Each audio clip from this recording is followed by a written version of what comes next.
Saudaraku yang terkasih, maka bagaimana sekarang kita belajar untuk hidup dipimpin oleh Roh Kudus? Tadi Paulus mengatakan bagus kedagingan dan roh. Kita lihat pada saat kita memberi makan kedagingan kita, maka perkawinan selalu akan menjadi masalah berat, ribut melulu. Maka Paulus berkata, hiduplah oleh roh, maka kedagingan itu akan mati dalam dirimu.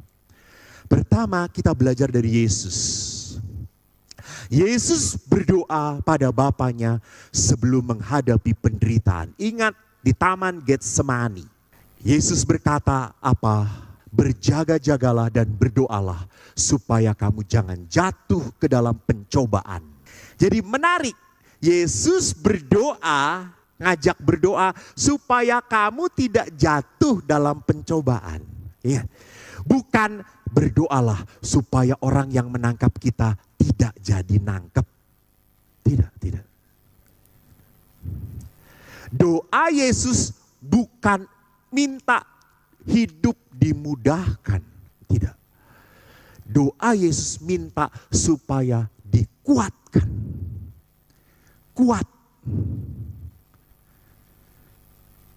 Jadi Yesus pun meminta para rasul untuk berdoa. Kenapa? Karena nanti yang akan dihadapi berat banget. Kamu bisa kehilangan iman. Kamu bisa kehilangan karakter kamu. Gitu ya. Maka Yesus meminta para murid dan kita untuk berdoa. Pertanyaannya, apakah ada kuasa dalam doa? Ada kuasa apa saja dalam doa? Pertama lihat, doa membuat Roh Kudus menuntun kita supaya kita mendengarkan Tuhan daripada mendengarkan penderitaan dan kekecewaan kita. Jadi di dalam doa kita mohon supaya Roh Kudus itu menjadikan kita peka, bukan pekok. Kalau pekok itu artinya apa? Akhirnya saya hanya memperhatikan diri saya sendiri. Saya hanya memperhatikan kebaikan untuk diri saya sendiri. No. Di dalam perkawinan kita sudah tidak boleh berbicara kebaikan saya. No, kebaikan kita. Maka perhatikan, roh itu menuntun supaya saya lebih berani mendengarkan Tuhan daripada masalah kita, daripada kekecewaan kita. Dan kedua, doa supaya apa? Kita tidak berlaku di luar karakter kita. Ingat, Anda itu baik, suami Anda juga baik. Anda percaya pada suami Anda? Percaya atau tidak? Percaya, makanya Anda menikah. Anda mencintai suami Anda atau tidak? Mencintai, makanya Anda menikah. Itu waktu awal karakter Anda itu dua-duanya baik. Jangan berubah. Kenapa karakter yang baik itu jadi berubah? Karena apa? Anda terlalu lebih melihat kekurangan pasangan Anda. Anda terlalu melihat hal-hal yang tidak Anda bisa dapatkan di dalam perkawinan. Anda hanya membayangkan perkawinan itu seperti ini, seperti itu indahnya. Tetapi Anda tidak mau kembali kepada rumah Anda. Jadi doa akhirnya menjadikan kita konsisten dengan karakter kita, kebaikan kita. Maka lihat, Yesus pun menjadi pendoa di saat dia hidup oleh roh. Apa yang terjadi? Dia bisa mengampuni. Dia bisa tetap mencintai para rasulnya yang mengkhianati dia. Karakter tidak berubah. Yang ketiga, doa membuat kita berani membuka hati dan menutup mulut. Karena kalau kita punya masalah, seringkali lebih banyak membuka mulut dan menutup. Cilaka. Cilaka. Kalau sudah menutup hati, itu artinya Anda sudah tidak mau peduli lagi. Justru bagaimanapun, sekesal apapun, saya tidak akan menutup hati untuk orang yang saya sayangi. Saya tetap membuka hati pada dia.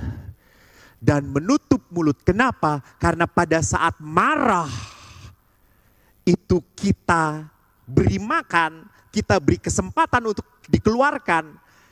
Ingat, di saat marah itu dikeluarkan, maka kemarahan itu akan meledak-ledak. Betul atau tidak? Ya, maka akan semakin rusak relasinya.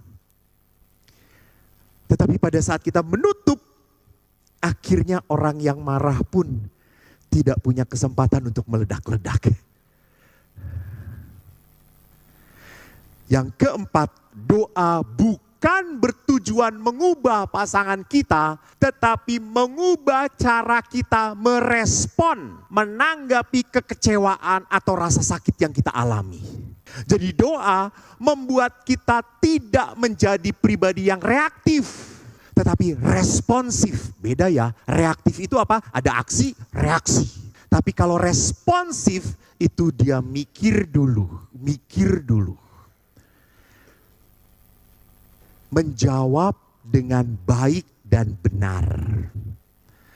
Seperlunya. Maka doa sekali lagi tidak mau mengubah pasangan saya, enggak. Supaya saya merespon dengan baik. Dengan tetap menjaga kasih hati. Karena apa? Karena Tuhan yang menuntun. Karena Allah. Maka yang kedua adalah apa? Menarik. Jadi yang pertama, di saat ada penderitaan, di saat ada permasalahan dalam hidup perkawinan, Yesus mengatakan apa? Berdoalah, minta kuasa Roh Kudus. Yang kedua, jangan pernah lupa di saat Yesus mau ditangkap dan Petrus menebaskan pedang, Yesus langsung berkata ke telinganya Malkus, Yesus berkata, sarungkan pedangmu. Bukankah aku harus minum cawan yang diberikan Bapa kepadaku? Saudaraku, apa yang saya katakan? Yesus menyelamatkan kita melalui penderitaan. Jadi penderitaan adalah kenyataan yang tidak bisa dihindari oleh pengikut Kristus. If you want to follow Christ, just take your cross. Panggulah salibmu. Bukan semata-mata Anda harus menato diri Anda dengan salib, tidak perlu. Gitu ya. Tetapi apa? Menderita. Bukan berarti bahwa pengikut Kristus itu masokis. No. Beda. Masokis itu kan orang yang mencintai penderitaan gitu ya. Mencintai penderitaan dan hidup senang menikmati penderitaan. Bukan masokis. Kita tahu bahwa lewat penderitaan akan ada sebuah keselamatan, akan ada kebahagiaan. Jadi penderitaannya ini meaningful. Bukan sesuatu yang hanya dilakukan, ya sudahlah saya menderita, memang harus kayak gini. No. Gitu ya. Jadi penderitaan itu harus memberikan arti. Dan kedua, penderitaan terjadi karena kita hidup dengan pasangan yang tidak sempurna. Bapak Ibu, saya ingatkan, jangan pernah berpikir, Romo, saya itu pasangan yang paling menderita. Maaf, Anda menghujat Tuhan. Iya, karena Tuhan memberikan pasangan pada Anda. Ya, jadi di saat Anda berkata, saya ini hidup dengan pasangan yang paling menderita, berarti Tuhan salah memberikan pasangan kepada Anda. Kurang ajar Anda. Gitu. Sadarilah. Seperti apapun pasangan yang Anda kagumin, pasti ada ketidaksempurnaan. Ada. Maka pada saat kita hidup dengan yang tidak sempurna, belajarlah untuk apa? Berdamai dengan penderitaan. It's a part of our life. It's okay. Untuk menangis, bersedih, ribut. Woi, saya menang, bersukacita. Ada beberapa bapak bersukacita, ya menangin aja terus. kasih, gitu ya. Dia tidak menderita, karena apa? Melihat suami istrinya bahagia banget menang. Nih kamu apa? Tunjuk, saya gini aja biar kalah gitu. Kamu apa? Jempol, saya gini aja biar kalah. Gak apa-apa. Yang penting mami menang gitu ya. Itu lihat. Jadi lihat di sini, saya harus siap. Maka saya selalu berkata kepada orang yang mau menikah, kamu siap gak menderita? Kenapa? Karena pasanganmu tidak sempurna. Yang ketiga, penderitaan bukanlah alasan untuk melarikan diri. Ribut di dalam perkawinan bukan alasan untuk quit, cerai. Justru pada saat Anda menderita, ini saat Anda untuk mengundang Roh Kudus supaya menguatkan Anda. Ingat di dalam surat Rasul Paulus kepada jemaat di Galatia, buah-buah roh yang tadi kita baca, saya itu kagum loh. Waktu saya baca tentang kesetiaan, Pak Kus ini pasti tahu lah. Kesetiaan dalam bahasa Inggris fruitfulness. Ya, terus rupanya saya baca di dalam bahasa Vulgata, Latin Vulgata, kesetiaan itu adalah namanya longanimitas.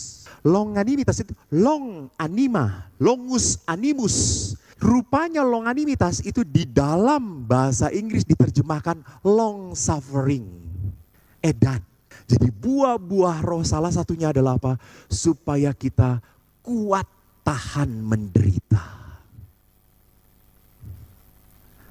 Tahan dalam penderitaan. Disakitin seperti apapun gue tetap setia.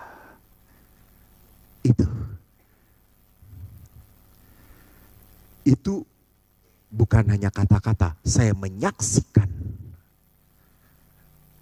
Bapak Ibu, ada sebuah pengalaman yang begitu menyedihkan yang harus saya bantu. Saya mau mensyukuri dengan keluarga ini 50 tahun perkawinan. Anda tahu 50 tahun golden anniversary. Wow, keren. Tapi waktu saya minta, Bu, yuk kapan kita ekaristi syukur. Ibu itu menjawab, nggak jadi Romo.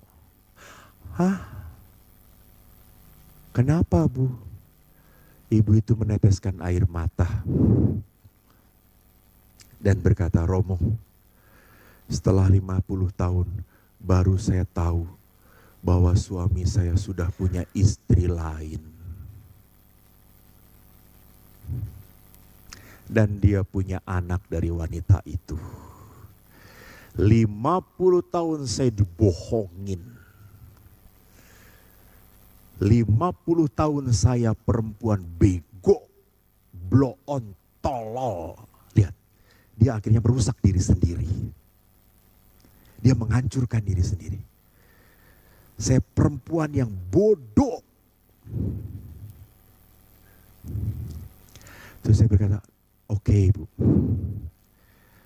Ibu ini marah. Dia biarkan keluarkan marahnya. Karena kepada saya. Toh saya nanti si ibu pulang tinggal begini-begini toh keluar semuanya toh. Wah, si ibu itu meledak-ledak. Silakan Bu. Ibu patut marah, ibu patut jengkel, ibu patut kecewa, ibu patut merasa hancur. Oke, enggak apa-apa. Bersama saya. Lalu kita berdoa. Ibu, Pastor, apa yang harus saya lakukan? Ikuti hati ibu. Beberapa hari kemudian ibu itu berkata, Romo, saya sudah bicara dengan suami saya. So, apa yang ibu katakan? Saya mengatakan, Pah, seperti apapun papa, saya tetap istrimu. Terus artinya apa, Bu? Saya tetap menerima dia sebagai suami saya, Romo. Walaupun saya sakit, walaupun saya kecewa, dia suami saya. Saya tidak mengusir dia. Saya tetap menerima dia. Dan Romo, saya tetap sekamar dengan dia. Bisa, Bu? Dia jawab, gak bisa. Terus saya paksakan Romo, saya paksakan. Saya gak mau ngikutin sakit saya. Saya tetap mau hadir dengan dia. Di saat dia jatuh, saya tetap istri dia. Wow, kata saya. Jadi perhatikan di sini bahwa ibu ini mohon Roh Kudus. Bukan hanya kepahitan, kesakitan. Kebahagiaan hidup keluarga hanya bisa kita raih lewat penderitaan. Maka ada istilah dalam bahasa Latin, per aspera ad astra. Melalui hal-hal yang beriku-liku kita mencapai bintang. There's no crown without cross. Tidak akan ada crown tanpa cross salib. Tidak akan ada kemuliaan. Nah sekarang pertanyaannya, kalau jika tidak tertahankan penderitaannya, Romo sudah sakit banget dihianatin. Dia sudah mengatakan tidak, dengan wanita lain lagi. So what shall I do? Mari kita lihat. Ketika mereka membawa Yesus, mereka menahan seorang bernama Simon dari Kirene. Dan diletakkan salib itu di atas bahunya supaya dipikulnya sambil mengikuti Yesus. Bapak Ibu, mari kita belajar dari kitab suci. Kalau penderitaan begitu amat berat sekali, so sekali lagi, don't quit. Cari pertolongan. Yesus sudah tidak mampu lagi memikul salib. Akhirnya dia menerima pertolongan Simon dari Kirene. Jadi kalau sudah hidup Anda berat, please cari pertolongan. Siapa pertolongannya? Cari orang-orang yang bisa mendengarkanmu, memberikan kekuatan, memberikan dorongan, mendoakan. Mereka itu bisa, ini apa tadi kelompok apa ini disebutnya? Pak Sutri, di bawah, ini komisi dewasa kan di atasnya. Ini apa? Kelompok apa? Blessed Couple Bistro. Ubonti. Blessed Couple. Kan itu adalah komunitas. Anda bisa masuk komunitas, minta didoakan oleh komunitas. Gitu. Jadi di Blessed Couple Community ini pasti Anda diberikan jalan yang baik dan benar. Nggak mungkin ibu-ibu di komunitas ini berkata, lu sakit ya, lu kecewa, udah tinggalin aja, tinggalin. Laki-laki kayak gitu ngapain, masih harus tetap setia, pret. No, pasti nggak mungkin. Gitu. Cari pertolongan yang mendukung, menguatkan Anda. Jangan langsung mencari solusi quit. No. Yesus pun disalib berkata apa? Selesailah sudah. Karena tugas Yesus adalah apa? Mati. Dia tidak melarikan diri. Dia menyelesaikan. Jadi tugas Bapak Ibu adalah apa? Selesaikan sampai mati. Dan beberapa bapak berkata, Romo saya sudah mati sebelum selesai. Yang kedua, kita lihat Yesus diberi anggur dan empedu. Kalau di dalam Markus itu anggur dan mur. Saya ambil Markus. Mereka memberi anggur bercampur mur kepadanya, tetapi Yesus menolaknya. Ingat ya, Yesus diberi 2 kali. Waktu disalib, anggur asam karena dia haus, aku haus. Yang pertama kali juga diberi dalam Injil Matius dan Markus. Rupanya minuman itu menurut adat istiadat ditawarkan sebagai obat bius, painkiller. Supaya tidak menderita sekali, minum ini. Memang itu dalam tradisi orang yang disalibkan disuruh minum anggur yang bercampur mur gitu dalam bahasa Inggrisnya mur. Bukan mur baut ya. Jadi ini adalah obat untuk meringankan penderitaan, tetapi Yesus menolak. Maka saudara-saudaraku, di saat menderita, don't drink the poison. Jangan minum racun. Racun itu apa? Racun itu bisa pornografi, judi, minum-minuman, overeating, mangan terus. Aku stres. Banyak ngeluyur, ketergantungan pada media dan tontonan. Apa yang terjadi? Semua ini dilakukan untuk melupakan dan mematikan rasa kita atas segala kepahitan dan kependeritaan. Saya tidak mau ngebayangin penderitaan. Saya nggak mau ngebayangin dia lagi. Saya nggak mau merasakan dia lagi. Udahlah, sibuk aja sendiri. Hati-hati. Mohon maaf ya. Jangan-jangan pelayanan juga jadi seperti itu. Bisa jadi. Karena saya tidak mau ketemu pasangan. Maka pelayanan menjadi apa? Kenikmatan yang melupakan pasangan. Dan mengingat pasangan yang lain. Karena maaf ya, di gereja juga pasangan dengan pasangan bisa berselingkuh. Itu menyedihkan. Bisa. Gitu. Bisa terjadi, kenapa? Karena tidak bersumber dari keluarga. Tapi bersumber dari apa? Kekosongan. Bukan kepenuhan, kekosongan. Ketiga, terakhir. Kemudian datanglah Petrus dan berkata kepada Yesus, Tuhan, sampai berapa kali aku harus mengampuni? Sampai 7 kali? Yesus berkata, bukan. Sampai 7 kali, 7 kali. Bahkan jikalau ia berbuat dosa terhadap engkau 7 kali sehari, 7 kali ia kembali padamu dan berkata, aku menyesal, engkau harus mengampuni dia. Saudaraku yang terkasih, saat terluka dan menderita, kita harus menyembuhkan luka dengan pengampunan. Hanya itu. Luka Anda hanya bisa beres dengan mengampuni. Dan ingat waktu Yesus mengampuni di kayu salib, apakah orang-orang Farisi bertobat? Apakah orang-orang Farisi minta maaf, ahli-ahli Taurat kepada Yesus? Tidak. Mengapa Yesus mengampuni? Karena Yesus tidak mau hidup dalam luka. Jadi kita mengampuni bukan karena kita baik, atau demi pertobatan yang bersalah, bukan. Kita mengampuni karena kita tidak mau hidup dirusak, dihancurkan oleh luka. Jadi pada saat kita tidak mau mengampuni, Anda membiarkan luka masuk dan merusak diri Anda. Tetapi pada saat Anda mengampuni, Anda seperti memberikan cairan untuk melawan. Karena pada saat Anda terluka, Anda kalau mau membalas selalu memikirkan apa yang bisa saya balas, apa yang saya bisa katakan. Kita merancang. Dan pada saat dibalas, dia akan membalas lagi. Masalah akan makin membesar. Betul. Bukan memberes. Saudaraku jangan lupa, orang yang bersalah tidak akan mudah berkata, aku salah. Walaupun sudah jelas bukti-buktinya. Walaupun sudah di print out WA-WA-nya. Ingat, tetap ngelak. Itulah anak-anak Tuhan. Yang jahat.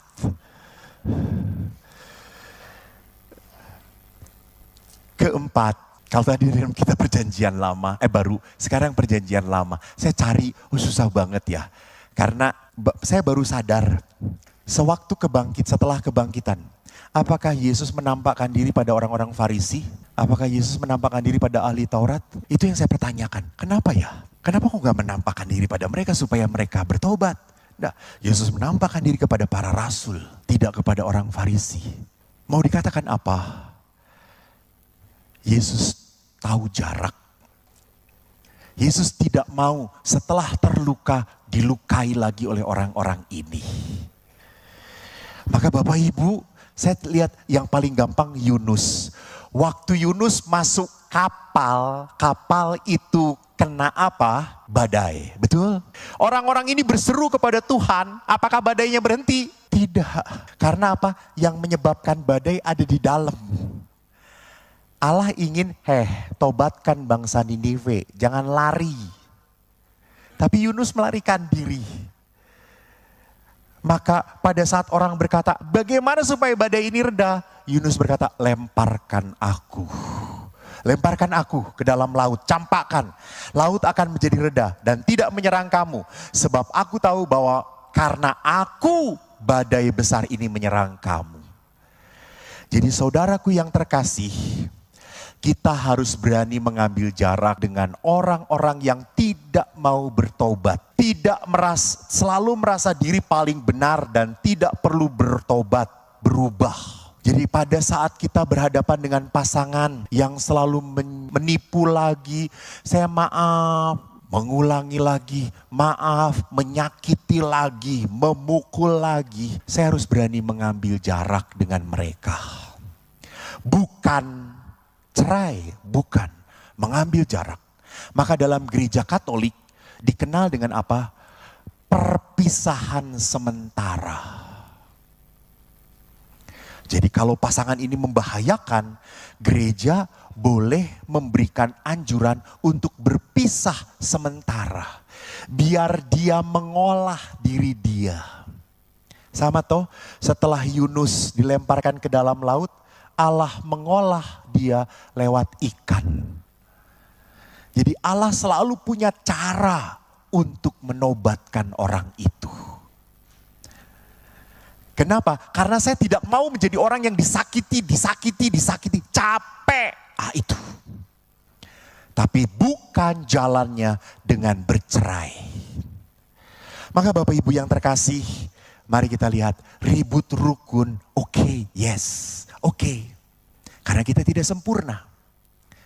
Tetapi ingat bahwa keributan, kemarahan jangan dipendam. Kemarahan sehari cukuplah untuk sehari. Lepaskan, berani untuk mengampuni. Dan ingat, kuasa pengampunan itu hanya ada dari Roh Kudus. Terima kasih, Tuhan memberkati. Amin.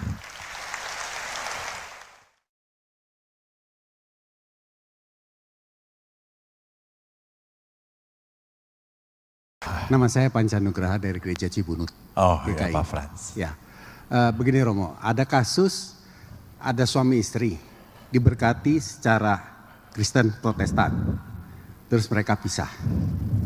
Ya, terus nggak lama perempuannya ini nikah lagi dengan pemuda Katolik. Ya. Tadi Romo bilang apa yang sudah dipersatukan Tuhan tidak bisa dipisahkan. Ya. Nah, ini saya ingin bertanya, itu kalau dengan pemuda Katolik diberkati di gereja Katolik nggak apa-apa katanya. Apakah memang begitu, Romo? Ya, terima kasih. Terima kasih Pak. Jadi memang di dalam gereja Katolik ada anulasi juga sama. Anulasi itu pembatalan perkawinan disebutnya. Kenapa? Jadi dalam perkawinan itu ada syarat-syarat yang harus dipenuhi. Salah satunya adalah kebebasan. Nah, ada hal-hal yang sering kali orang ini tutup-tutupi di saat penyelidikan kanonik. Sepertinya bebas, taunya dia melakukan perkawinan ini dalam tanda petik karena keterpaksaan. Lalu terjadi perkawinan, diberkatin, ada masalah. Nah waktu diperiksa ini ada cacat sejak awalnya. Jadi sejak awal di dalam gereja Katolik ini tidak ada perkawinan karena ada cacat yang disembunyikan ini, gitu. Maka bisa dibatalkan. Nah, jadi walaupun secara resmi formal sudah diberkati dalam gereja, ada hal-hal yang tertentu membuat cacat perkawinan. Misalnya juga maaf ya, dia diam-diam tidak bisa ereksi, itu disebutnya apa? Laki-laki impoten. Dia tutupin. Karena impoten adalah salah satu yang menghalangi dia menikah, tidak bisa. Lalu dia diberkatin, hari pertama terjadi impoten. Lalu dia mengajukan sudah diberkatin. Nah, ada kebohongan. Nah, ini bisa klausul membatalkan perkawinan ini. Gitu. Jadi kalau dalam kasus Bapak ini sudah diberkati di gereja Protestan, lalu masuk di dalam gereja Katolik, dia kok bisa diberkatin? Nah, imam akan melihat kenapa terjadi.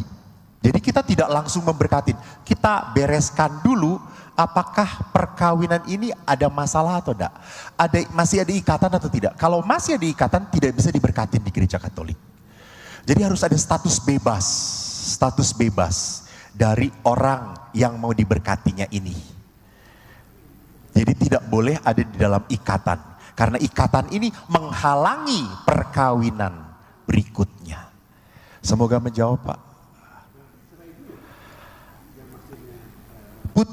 Diputuskan.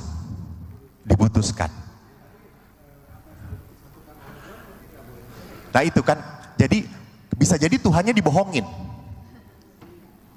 Pada saat pemberkatannya bisa jadi Tuhannya dibohongin. Gitu. Jadi kan kita juga bisa melihat ada sesuatu yang nggak beres di dalam perkawinan ini misalnya, gitu. Jadi memang statement apa yang dipersatukan Allah tidak pernah salah, tidak. Tetapi apakah di dalam persatuan sesama ini ada sesuatu ketidakberesan atau tidak gitu. Kalau ada ketidakberesan berarti ini tidak dipersatukan oleh Allah. Gitu. Karena ada kebohongan, ada secara manusiawinya ada dosa di situ gitu ya. Terima kasih, semoga menjawab. Thank you. Ya, menjawab ya Pak ya.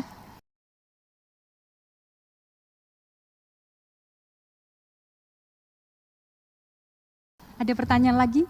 Oke. Terima kasih, nama saya Lydia.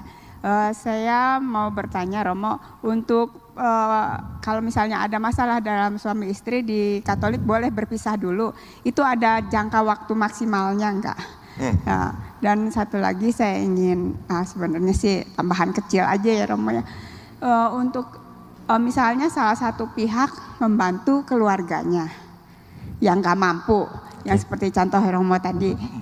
Nah itu kan nggak mau dikasih, nggak mau ngomong ke suami atau istrinya, takut ribut, ya. Selain itu, saya pikir ada satu hal lagi, bukan takut ribut, tapi takut malu.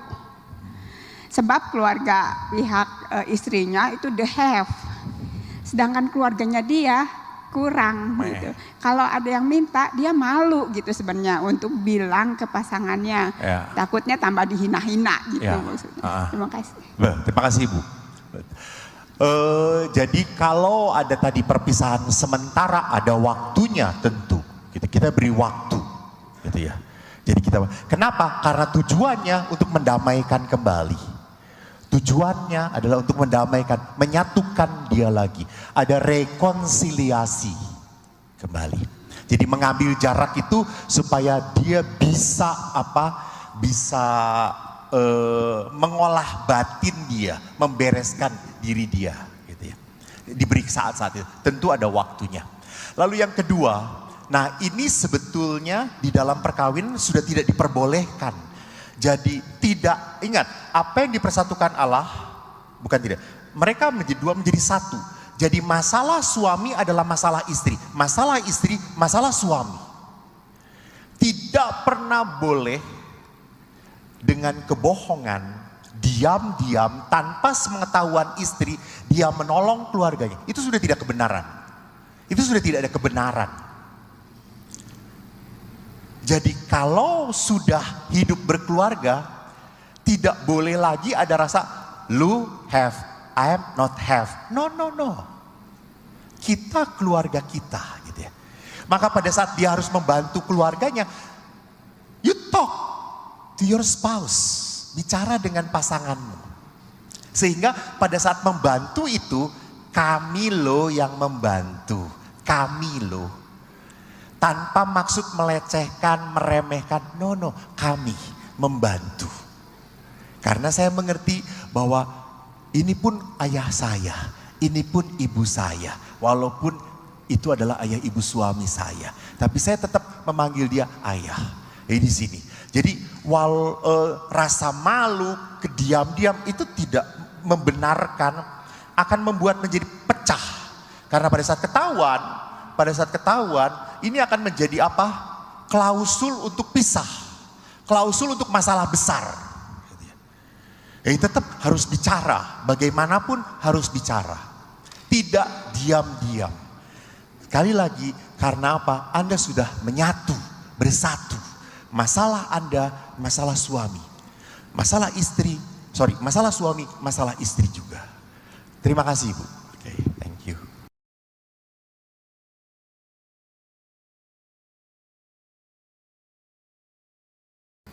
Oke, satu lagi. Pak Kus. Bahasa Indonesia ya Pak Kus. Salam kangen. Salam kangen Pak, matur nuwun. Itu ketika ada judul ribut rukun, saya agak bingung. Ini kok ada ribut, ada rukun, itu maksudnya apa?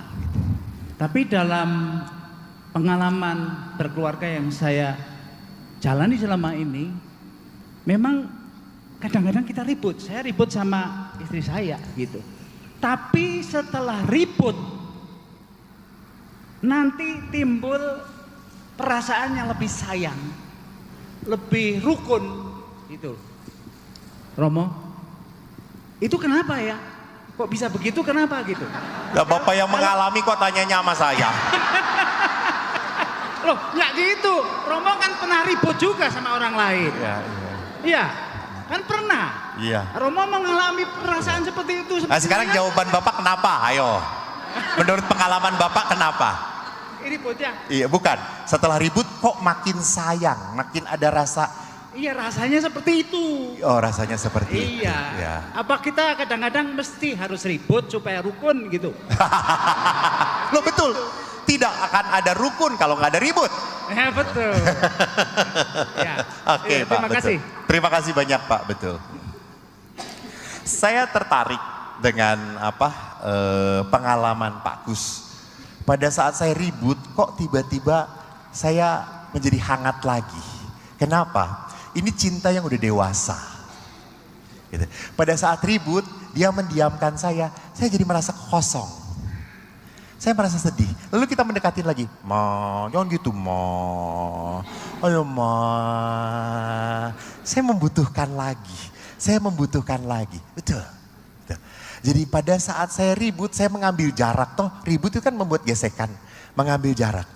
Dan pada saat mengambil jarak, ada saat dimana saya kangen lagi. Maka di dalam istilah berpastoral, kami punya istilah, you must know how to detach and you will know how to attach. Jadi attaching dan detaching itu harus ada. Kalau attaching terus, nempel terus, akhirnya sudah tidak ada sembrani lagi. Maka suatu saat harus detach, berjarak. Sehingga ada apa? Kerinduan. Sehingga ada kerinduan. Gitu. Maka pada saat apa? Pada saat kita dekat, betul ribut. Maka kita pada saat ribut itu, ngambil jarak. Lalu kita ingin rukun lagi, berdamai lagi. Ini cinta dewasa. Dan pada saat kita ribut, kita semakin mengerti. Oh, istri saya enggak suka digituin. Dia maunya diginiin. Oh, suami saya enggak mau yang kayak gini. Maunya yang kayak gitu. Oh, kalau masuk kutang saya harus keluar dua-duanya. Enggak mau rapi. Dia itu lihat, semakin mengerti. Justru ribut itu semakin orang tahu, oh apa yang dia suka dan dia tidak suka. Kalau dewasa, jadi bukan pertama-tama meributkan, bukan pertama-tama merusuhkan keributannya, bukan. Justru di dalam keributan saya harus tahu apa sih yang kita ributkan. Apa yang membuat dia kecewa, apa yang membuat dia marah, apa yang membuat dia tidak suka. Maka di sini akhirnya api itu justru jadi menerangi. Bukan membara, berkobar, memanaskan, bukan, tapi menerangi.